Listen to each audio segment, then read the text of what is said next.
మహిళా సంఘాలు ఇప్పటికే చాలా విమర్శలు చేశాయి మీ మీద. ఇన్ఫాక్ట్ ఈ టాపిక్ చూసి వాళ్ళు ఏమంటారా అని మాకు కూడా ఒక విధమైన, అంటే మీరు అమ్మాయిలను చిత్రీకరించి వాళ్ళ బాడీ మీద పెట్టే ఎవరికైనా ఏ మాత్రం ఇంగిత జ్ఞానం అన్నా, నేను కేవలం అమ్మాయిని పొగుడుతున్నాను, ఆరాధిస్తున్నాను, అమ్మాయిల కన్నా గౌరవం నేను దేవుడికి కూడా ఇవ్వను, అదొకటి అర్థం అవుతుంది. కానీ కల్చరల్లీ మన దేశంలో అమ్మాయిల అందాన్ని పూజించడం అనే కాన్సెప్ట్ ఇంకా జీర్ణించుకోలేకపోతున్నారు చాలా మంది.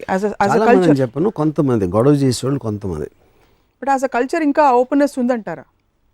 అంటే యాక్సెప్ట్ చేసుకుంటున్నారు కానీ attraction of a man for a man towards a women అనేది అది నేచర్ డ్రివెన్ ఆస్పెక్ట్. అది మనం సృష్టించింది కాదు. నేచర్లో ఇంక్లూడింగ్ యానిమల్స్లో the attraction of the opposite sexes అనేది అంత గొప్ప సింహం కూడా రోజు చేసి చంపేది కూడా ఆడసింహం చూడగానే తోక ముడుచుకుని అది అయిపోతుంది. So that is the power of the female. So అది ఒక యాసెట్గా తీసుకుని అమ్మాయిలు ఆనందించాలి, కానీ నన్ను ఇలా చూస్తారా అనేసి చేయటం అనేది రిలీజియస్గా, మారల్గా, ఒక సోషల్ వాల్యూస్లో వాళ్ళ అందాన్ని వాళ్ళు పక్కన పడేసి వాళ్ళకున్న యాసెట్ని డౌన్ ప్లే చేయటం అనేది ఒక కుట్ర పనింది రిలీజను, సొసైటీ. అది ఫ్రీ చేసుకున్నప్పుడు నేచర్ ఆస్పెక్ట్లో ఉంటే వాళ్ళ సెక్షువాలిటీని కానీ వాళ్ళ అందాన్ని ఒక వెల్త్గా తీసుకోవాలి, అంతే తప్ప అపార్థం చేసుకోకూడదు. అమ్మాయిలు మీరు చెప్పినట్టు కూర్చుని ఎదురుకుండా బొమ్మలాగా, షోకేస్లో బొమ్మలా ఉండి మీరు ఆరాధించుకుంటూ పోతే వాళ్ళు చూసి ఏమి మాట్లాడకుండా, చలనే లేకుండా, చివరికి అమ్మాయిలు తింటే కూడా మీరు సహించలేరు. అంటే concept of a girl eating food అంటే పాయింట్ అంటే, నాకు అమ్మాయి అనేది నేను దేవత అన్నప్పుడు అనిపించినప్పుడు, దేవతలు మనుషులు చేసేది ఏమీ చేయకూడదు అనేది నా ఫీలింగ్. అయితే of course I understand the human being, it is natural, అది క్వశ్చన్ అది కాదు. అప్పుడు నేను ఫర్ ఎగ్జాంపుల్ ఒక అమ్మాయితో నేను ఒక రెస్టారెంట్కి వెళ్ళాను. రెస్టారెంట్కి వెళ్ళి నేను ఎంత సెన్సిటివ్ అంటే ఒక అమ్మాయి అందానికి, ఇప్పుడు ఒక మిర్రర్ ఉంది అక్కడ రెస్టారెంట్లో, ఆ మిర్రర్లో మా ఇద్దరి రిఫ్లెక్షన్ వస్తే నా మొహం ఫ్రేమ్ని చెడగొడుతుంది అమ్మాయి అందం ముందు. అందుకని నేను నా పొజిషన్ మార్చుకుని ఆ అమ్మాయి కనిపించేలాగా నేను పెట్టి, దాని తర్వాత నేను మాట్లాడుతున్నప్పుడు తను చిప్స్ ఏదో తింటూ ఉంటే నాకు ఆ డిస్టర్బెన్స్ వస్తుంది, కాబట్టి నేను చిప్స్ అన్న తింటే నాతో మాట్లాడని చెప్పాను. I'm okay with both you know. కానీ అప్పుడు నేను వెళ్ళిపోతాను ఇక్కడి నుంచి, బట్ నేను మాట్లాడుతున్నప్పుడు నువ్వు తినకూడదు అని చెప్పాను. బట్ అంటే ఆర్డర్ కదా అది, ఇట్ ఈస్ జస్ట్ బికాజ్ నాకు కలిగే ఆనందం, అమ్మాయి అందం చూస్తా ఆ 15 నిమిషాలు దాని నా లైఫ్లో 15 మినిట్స్ వేస్ట్ అయిపోతుంది. సో అప్పుడు ఆ వేస్ట్ అయిపోకుండా నేను వేరే పని చూసుకుంటాను, అయిపోయిన తర్వాత వస్తాను అని చెప్పాను. ఏమిటి ఆ ఎక్స్ప్రెషన్ అంటే మీ కాల్పనిక సుందరి ఎక్కడైనా ఉంటుందా అనేసి మీరు, ఐ థింక్ బెస్ట్ నేను చెప్పనా, ఇక్కడ పక్కనే షోరూమ్స్ ఉన్నాయి, మాల్స్, అక్కడ మ్యానక్విన్స్ తెచ్చి ఇంట్లో పెట్టుకోండి, వాటితో మాట్లాడుకోండి. లేవని ఎందుకు ఉంటున్నారు, ఆరాధించుకోవచ్చు. ఇంట్లో మ్యానక్విన్స్, పిక్చర్స్ అన్నీ ఉన్నాయి, ఎప్పుడు ఉన్నాయి మ్యానక్విన్స్, పిక్చర్స్. అందుకంటే చక్కగా మీరు ఎలాగో ఆరాధనే కాబట్టి మీది ఒక మంచి దేవత సరస్వతి దేవిని తీసుకొచ్చి కూర్చోపెట్టి రోజు ఆరాధించుకుంటూ మీ ప్రేమని ఇలా పువ్వులతో వ్యక్తపరచుకోవచ్చు కదా. ఆవిడతో మాట్లాడితే ఆవిడేం మాట్లాడదు. అది చేస్తున్నాను, అదే చెప్తున్నాను కదా. అంటే వాళ్ళకన్నా అందమైన మ్యానిక్విన్స్ ఉన్నాయి, ఫోటోగ్రాఫ్స్ ఉన్నాయి, పెయింటింగ్స్ ఉన్నాయి. But to delve a little deeper Ramu garu, మీ ఇంప్రెషన్స్ అసలు ఎక్కడి నుంచి మీరు కలెక్ట్ చేశారు ఈ విషయాన్ని గురించి? అంటే చిన్నప్పటి నుంచి మీరు రెస్పాన్సెస్ చూసారు, బికాస్ ఒక టైంలో మీరు ఒక అమ్మాయిని చాలా గాఢంగా ప్రేమించారు. ఇదే రాము గారు ఏమైపోయారని మేము బెంగ పెట్టేసుకుంటున్నాం. ఓకే, కానీ అది మీరు సపోజిషన్ చేస్తున్నారు. అది ఏమిటి గాఢంగా ప్రేమించడం అనేది? ఫస్ట్ ఆఫ్ ఆల్ అది ఒక మెజర్మెంట్ పాయింట్. గాఢంగా అంటే ఏంటి, దాని మీనింగ్ ఏంటి ఒకటి. రెండోది, నేను ఒకటేసారి కాదు చాలాసార్లు ప్రేమించాను. ఎప్పుడు ప్రేమించానంటే అమ్మాయిగా ఉన్నంత వరకు. కానీ ఇందాక నేను చెప్పాను, వాళ్ళు మారిపోతూ ఉంటారు. మారిపోయినప్పుడు నా ప్రేమ కూడా వెళ్ళిపోతూ ఉంటుంది. అది కొన్ని ఎక్స్పీరియన్సెస్ అయిన తర్వాత నేను రియలైజ్ అయ్యి అప్పటి నుంచి దూరం నుంచి ఆరాధించడం మొదలుపెట్టాను. సో అయితే మీరు ఇన్వాల్వ్ కారైతే you don't get involve just for the reason that it will cause you pain. Yes, because your mirror, your perfect mirror will get broken into pieces in no time. Disappointment, frustration వస్తుంది. అందుకని బుద్ధుడికి జ్ఞానోదయం అయినట్టు నాకు కూడా అయ్యి in all your relationships మీరు ఇంత బొమ్మలాగా అమ్మాయి ఉండాలంటే యూజువలీ మెదడు లేని డంబ్ స్త్రీలు. కానీ అలాంటి మిమ్మల్ని ఎరిగిన మా అందరికీ కూడా వాట్ వీ ఫీల్ ఇస్ మీకు కొంచెం కొద్దో గొప్ప తెలివితేటలు ఉండే వాళ్ళంటే కొంచెం ఒక విధమైన గౌరవం అది స్త్రీలలో ఉన్నా కూడా అని. That's what we feel. 2 points ఉన్నాయి ఇక్కడ. ఒకటి, డంబ్ అనేది అర్థం లేనిది, స్టూపిడ్ మాట్లాడటం అనేది డంబ్. మాట్లాడుకుంటూ ఉండటం అనేది అది ఏదైనా ఒక ఫిజికల్ రిస్ట్రెయింట్ అని నేను చెప్పట్లేదు. అది అర్థం చేసుకుని ఒకళ్ళకి నా మీద ఇలాంటి ఇమేజ్ ఉందని ఇమేజ్కి ప్లే చేయడంలో ఏం తప్పలేదు. సో అప్పుడు అది డమ్నెస్ నుంచి రాదు, ఇంటెలిజెన్స్ నుంచి వస్తుంది అది ఆ ఆస్పెక్ట్ అనేది. సో మీరు ఒక అమ్మాయితో ముందు చెప్తారా, నాకు నువ్వు వినకూడదు, మాట్లాడకూడదు, నువ్వు ఇలా ఉండాలి అలా ఉండాలి అని చెప్పి మీ ఎక్స్పెక్టేషన్ సెట్ చేసేస్తారా ముందే?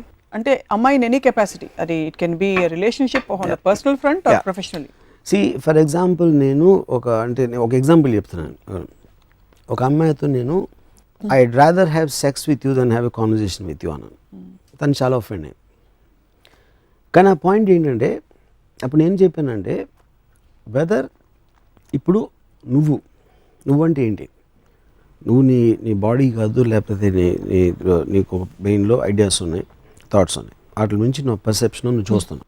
సో నాకు నీలో ఏమి ఇష్టం అని చెప్పాను. నువ్వు అన్నా హజారే మూమెంట్ మీద నీ ఒపీనియను, లేకపోతే నీ రూమ్ ఇంటీరియర్లో ఏం కలర్ కర్టన్ వేస్తే బాగుంటుంది అనే నీ అభిప్రాయాలు, లేకపోతే మీ పక్కింట్లో కుక్క అరుస్తూ ఉంటే నీకు చిరాకు వస్తుందని నువ్వు కంప్లైంట్ చేసే విషయాలు, వీటన్నిటికన్నా చాలా గొప్పది నీ అందం. కానీ ఈ అందం కన్నా నీకు ఆ కుక్క గురించో లేకపోతే అన్నా హజారే ఏం చేస్తాను దాని గురించి మాట్లాడే దాంట్లో నేను ఎక్కువ ఇంపార్టెన్స్ ఇవ్వాలి అని నువ్వు అనుకుంటే అది కేవలం నిన్ను నువ్వు అవమానపరచుకోవడం. నీకున్న అసలు యాసెట్ని మర్చిపోయి అర్థం లేని సంబంధం లేని యాసెట్ల మీద మన టైం వేస్ట్ చేయటం అనేది అది నువ్వు కించపరచుకోవటం అని చెప్పాను. అప్పుడు తనకు అర్థమైందో లేదో నాకు తెలియదు, కానీ అప్పటి నుంచి మాట్లాడటం మానేసింది తను. మీ ఎక్స్ప్రెషన్ ఏంటి నాకు అర్థం కావట్లేదు స్వప్న. నేను చెప్పిన దాంట్లో కొంచెం అన్న పాయింట్ ఉందా లేదా? నిజం నిజం నిజం నిజం చెప్పండి. కొంచెం ఎంత ఎంత ఎంత ఎంత కొంచెం నిజం ఉంది. Thanks, my point is made. Yeah, but see as a culture like I said, మనం ఇప్పుడు వర్మ గారికి మాత్రమే ప్రపంచం ఉంటూ విడిగా ఉండదు. అది ఉంటే కనుక మీకు మాత్రమే ఉంటుంది, మీరు మాత్రమే ఉంటారు, మీరే ఆడియన్స్, మీరే డైరెక్టర్, మీరే యాక్టర్. కానీ ఇప్పుడు మెయిన్ స్ట్రీమ్ సొసైటీలో ఇప్పుడు సిన్స్ రామోయిజం అనే కాన్సెప్ట్ కేవలం మీ భావజాలం మాత్రమే కాదు, ఏదో విధంగా మనుషులని కొంతైనా ప్రభావితం చేస్తుందని అనుకుంటున్నాం కనుక అమ్మాయిల పాత్ర నిర్మాణాత్మకంగా మారుతున్న ఈ రోజుల్లో మీరు కేవలం బ్యూటీ అంటే ఎలా? ఇందాక ఏమన్నాను, they two are separate things. స్కిల్లు అమ్మాయి పాత్ర అని ఇందాక చెప్పాను, ఉసామా బిన్ లాదెన్ పట్టుకుంటానని. There are soldiers working. అంటే ప్రతి మగవాడు చేసే ప్రతిదీ చాలా చోట్ల అమ్మాయిలు బెటర్గా చేస్తున్నారు, which is a proven fact. But that is of course, but that is nothing to do with their sexuality. ఆ జెండర్కి సంబంధించిన ఇది విషయం కాదు, స్కిల్కి సంబంధించింది. బట్ మీరు ఏ రోజైతే స్కిల్కి 5 మార్కులు ఎక్కువ వేస్తారో, ఇప్పుడు నేను మ్యాక్సిమం రెస్పెక్ట్ ఇందాక చెప్పిన ఎయిన్ ర్యాండ్ నేను మామూలుగా చాలా నాన్ ఎమోషనల్ పర్సన్. నేను Ayn Rand documentary sense of life అని చూసి ఒక అమ్మాయి 20th ఇయర్లో రష్యన్ ఇమిగ్రెంట్ న్యూయార్క్ వచ్చి తను సాధించిన డాక్యుమెంటరీ చూస్తే నాకు నిజంగా నా కళ్ళు నీళ్ళు వచ్చేసినాయి. అంటే ఒక రకమైన హ్యాపీనెస్, ఒక ఎమోషనల్ అప్సర్జ్ తోటి. ఒక విధంగా చూస్తే ఐ డౌట్ ఇప్పుడు ఐన్ ర్యాండ్ ఒక మగోడై ఉంటే నాకు అలా వచ్చేదని. కానీ డిఫరెన్స్ ఏంటంటే అప్పుడు 1930 40 ఆ టైంలో అబ్సల్యూట్లీ ఫీమేల్ సెక్స్ అనేది అసలు ఏ విధంగా అంటే లిబరలిజం కానీ విమెన్ అప్లిఫ్ట్మెంట్ అనే రాని రోజుల్లో ఒక అమ్మాయి అంత స్టేజ్కి వెళ్ళిందంటే అది ఎక్స్ట్రాడినరీ. అంటే ఒక అండర్ డాగ్ ఎలిమెంట్ రైజ్ అయినట్టు. సో ఆ ఎలిమెంట్ ఒకటి యాడ్ అవుతుంది, ఎందుకంటే వీకర్ సెక్స్ అనేది ఒక సోషలాజికల్గా జెండర్ మీద ఇది ఉంది కాబట్టి వీకర్ అనేది ఆబ్వియస్లీ మీకు అండర్ డాగ్లోకి వెళ్ళిపోతుంది. అవును. సో అది ఒక పర్టికులర్ పీరియడ్ ఆస్పెక్ట్, దాని హిస్టారికల్ ఆస్పెక్ట్ అది.